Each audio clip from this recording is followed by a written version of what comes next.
Wakil Wali Kota Palembang melakukan pertemuan dengan pengrajin ketupat dan anyaman dari plastik bekas yang berada di kawasan Seberang Ulu 1 Palembang yang berlangsung di kantor Camat Seberang Ulu 1 Palembang. Setelah melakukan pertemuan dan berbincang-bincang, orang nomor 2 di Palembang ini mengaku terkesan karena kerajinan seperti tikar, tas, sepatu, keset, dan sebagainya dengan menggunakan sampah plastik yang sudah tidak berguna lagi. Dengan hadirnya Dinas Koperasi dan UMKM serta Disperindak, diharapkan dapat terus mempromosikan hasil dari industri kerajinan tangan rumah tangga melalui online agar lebih dikenal masyarakat luas. Agar usaha tersebut semakin berkembang, Pemkot Palembang siap membantu dengan menawarkan pinjaman modal tanpa bunga, tanpa anggunan kepada pengrajin.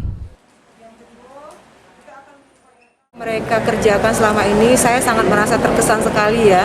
Ternyata pengrajin kita ada sebagian yang mereka memang mengerjakan untuk kerajinan misalnya dari tikar, ada yang bisa buat tas dan sebagainya itu dari sampah.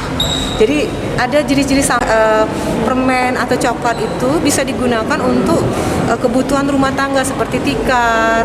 Karena itu kami menghadirkan dari PUPR, dari Bank Palembang untuk bisa memberikan pinjaman modal tanpa bunga, tanpa agunan yang nanti bisa dimanfaatkan untuk mereka usaha sehingga usahanya berkembang.